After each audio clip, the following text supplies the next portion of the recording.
శ్రీగురుభ్యో నమః. నమో దేవ్యై మహాదేవ్యై శివాయై సతతం నమః. నమః ప్రకృత్యై భద్రాయై నియతాః ప్రణతాస్మతాం. శృతిస్మృతిపురాణానాం ఆలయం కరుణాలయం నమామి భగవత్పాదం శంకరం లోకశంకరం. అర్చనకాలే రూపగత సంస్తుతికాలే శబ్దగత చింతనకాలే ప్రాణగత తత్వవిచారే సర్వగత. ఓం ఐం హ్రీం శ్రీం శ్రీమాత్రే నమః. ఓం ఐం హ్రీం శ్రీం శ్రీమాత్రే నమః. ఓం ఐం హ్రీం శ్రీం శ్రీమాత్రే నమః. ఓం ఐం హ్రీం శ్రీం శ్రీమాత్రే నమః. ఓం ఐం హ్రీం శ్రీం శ్రీమాత్రే నమః. ఓం ఐం హ్రీం శ్రీం శ్రీమాత్రే నమః.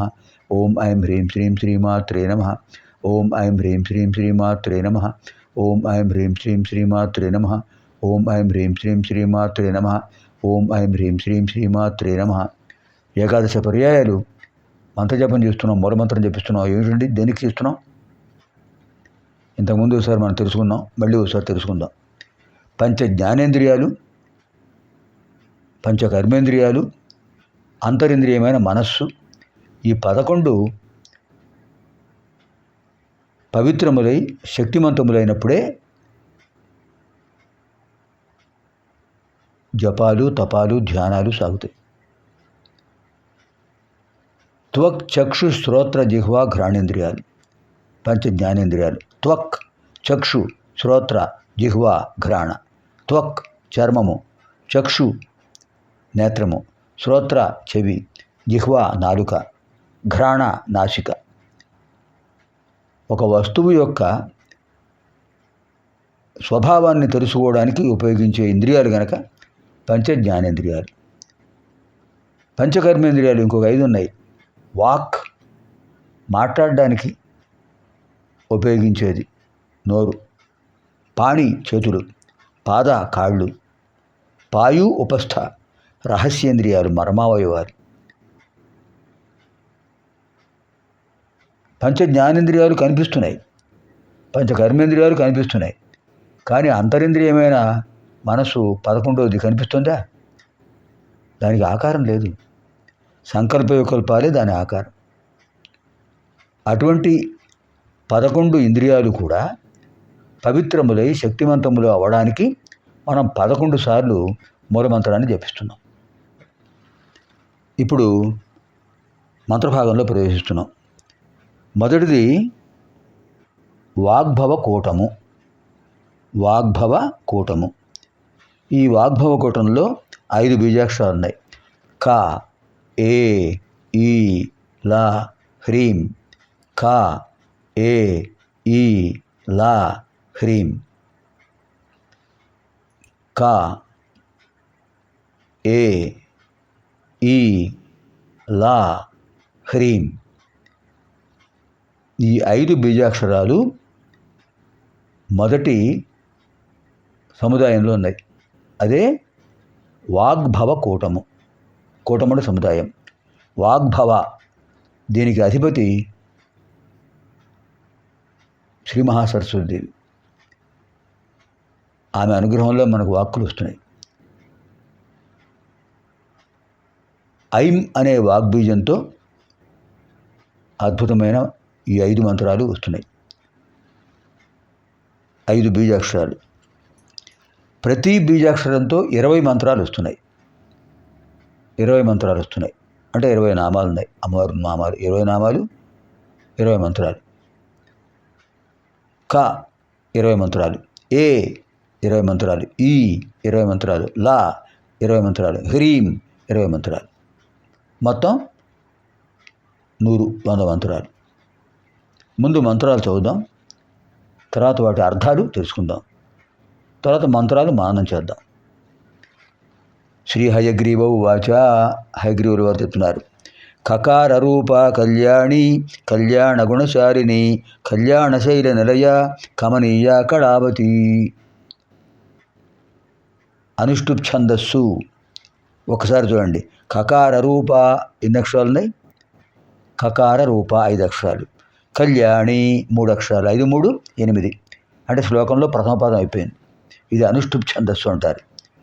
కళ్యాణ గుణశాలిని. కళ్యాణ 3 అక్షరాలు, గుణశాలిని 5 అక్షరాలు. 5, 3, 8. ఇది ద్వితీయ పాదం. కళ్యాణ శైల నిలయ. కళ్యాణ 3, శైల 2, నిలయ 3, 8. ఇది తృతీయ పాదం. కమనీయ 4 అక్షరాలు. కళావతి 4 అక్షరాలు. ఇవి మళ్ళీ 8 అక్షరాలు చతుర్థ పాదం. పాదం అంటే 4వ వంతు. ఇలా 8 అక్షరాలు ఒక్కొక్క పాదంగా, 2 పాదాలు శ్లోక పూర్వార్థంగా, ఇంకో 2 పాదాలు శ్లోక ఉత్తరార్థంగా అనుష్ఠుప్ ఛందస్సు మనకు కనిపిస్తుంది.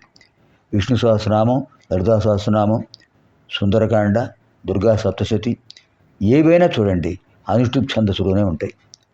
ఆదికవి వాల్మీకి రచించిన రామాయణాన్ని మనం అధ్యయనం చేశాం. శుభకృత్తునామ సంవత్సరాది పర్వదినం నుంచి శోభకృనామ సంవత్సరాది వరకు కూడా అద్భుతమైన మనం వాటిని అన్నింటినీ అప్పుడు మానం చేసుకున్నాం. ఆదికవి రచించిన రామాయణం అనుష్ఠుప్ ఛందస్సులోదే.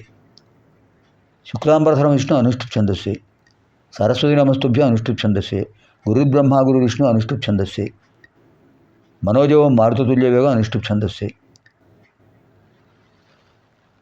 కకార రూప కళ్యాణి. కళ్యాణ గుణశాలిని. కళ్యాణ శైల నిలయ.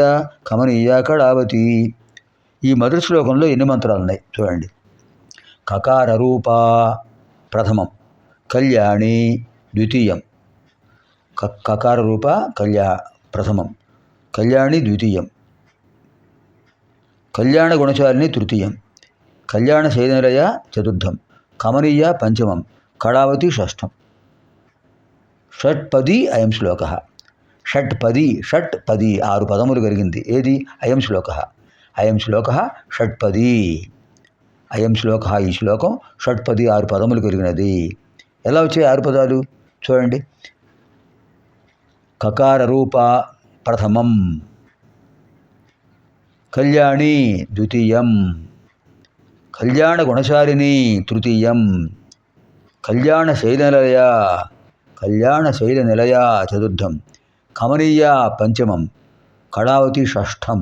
షట్పది అయం శ్లోక. ఇప్పుడు వీటికి అర్థాలు తెలుసుకుందాం. ఏమిటి కకార రూప? కకార రూప అంటే శంకర భాష్యంలో శంకరుల వారు చెప్పారు. కకార కవర్ణ రూపం జ్ఞాపక విశేషణం యస్యాహ సా కాది విద్యా విగ్రహ ఇత్యర్థ. ప్రతి బీజాక్షరం అమ్మవారి యొక్క రూపమే. కకార రూప, కకారమే అమ్మవారి రూపం. అ ఆ ఇ ఈ ఉ ఊ అరు అరు అలు అలు ఏ ఐ ఓ ఔ. ఏ ఓ చెప్పట్లేదు, ఎందుకంటే సంస్కృతంలో ఏ ఓ లేవు. ఏ ఐ ఉన్నాయి, ఓ ఔ ఉన్నాయి. క ఖ గ ఘ ङ చ ఛ జ ఝ ఞ ట ట డ ఢ ణ త త ద ధ న ప ప బ భ మ యరలవ శషసహ. క్షకారం సంయుక్త అక్షరం. క ష కలిపితే క్ష. ఇవన్నీ కూడా అక్షరాలు. క్షర అంటే నశించేది, అక్షర అంటే నశించనిది, శాశ్వతంగా ఉండేది. మన పితృపితామహాదులు వాళ్ళందరూ కొన్నాళ్ళున్నారు, విడిపోయారు. కొంతకాలం తర్వాత మనం విడిపోతాం. ఆ తర్వాత మన పిల్లలు వస్తారు, ఆ తరాలు విడిపోతుంటాయి. కానీ అక్షరాలు శాశ్వతాలు, విద్య శాశ్వతం. ఇది కాది విద్య. అంటే కకార రూపాయ నమో నమః. ఓం ఐం హ్రీం శ్రీం కకార రూపాయ నమో నమః. ఇది మొదటి మంత్రం. కళ్యాణి. కళ్యాణి అంటే శుభం. నానార్థాలు ఉన్నాయి. కళ్యాణం అంటే పెళ్ళని కూడా అర్థం ఉంది. ఎవరైనా పెద్ద ఆయన వచ్చి స్వామివారికి నమస్కారం చేస్తే కళ్యాణమస్తు అంటారు. స్వామి అంటే నీకు పెళ్ళేవాళ్ళని అర్థం, శుభమస్తు అని అర్థం. కళ్యాణి అంటే అమ్మవారు శుభాలను ఇస్తారు. శుభములు కలిగిన వారు శుభాలను ఇస్తారు. ధనం ఉన్నవాడు ధనం ఇస్తాడు, వస్త్రాలు ఉన్నవాడు వస్త్రం ఇస్తాడు, ఆహారం ఉన్నవాడు ఆహారం ఇస్తాడు. అమ్మవారికి ఎన్నో కళ్యాణాలు ఉన్నాయి. కళ్యాణప్రద అమ్మవారు. కళ్యాణ గుణశాలిని. 3వ నామం కళ్యాణ గుణశాలిని. కళ్యాణ గుణములు అన్నీ ఉన్నాయి అమ్మవారి దగ్గర. కళ్యాణి, కళ్యాణ గుణచారిణి. ఓం ఐం హ్రీం శ్రీం కళ్యాణ్యై నమః. ఓం ఐం హ్రీం శ్రీం కళ్యాణ గుణచారిణ్యై నమః. కళ్యాణశైల నిలయ. కళ్యాణశైలం అందరికీ శుభాలు కలిగించే శైలం కైలాసగిరి అమ్మవారి యొక్క నిలయం. పార్వతీపరమేశ్వరులు అక్కడే ఉంటారు. కళ్యాణశైల నిలయ, కళ్యాణశైల నిలయ. కళ్యాణశైలంలో ఉంటారు కైలాసగిరిలో. ఓం ఐం హ్రీం శ్రీం కళ్యాణశైల నిలయాయై నమః. కమనీయ, అద్భుతమైన సౌందర్యవతి, ఆధ్యాత్మిక సౌందర్యం ఉట్టిపడుతోంది అమ్మవారిలో. ఆ రూపం చూస్తే చాలు ఆధ్యాత్మికత కలుగుతుంది. ఓం ఐం హ్రీం శ్రీం, ఓం ఐం హ్రీం శ్రీం కమనయ్యాయై నమః. కళావతి, చతుషష్ఠి కళలు అమ్మవారి భాగాలే, అమ్మవారి రూపాలే.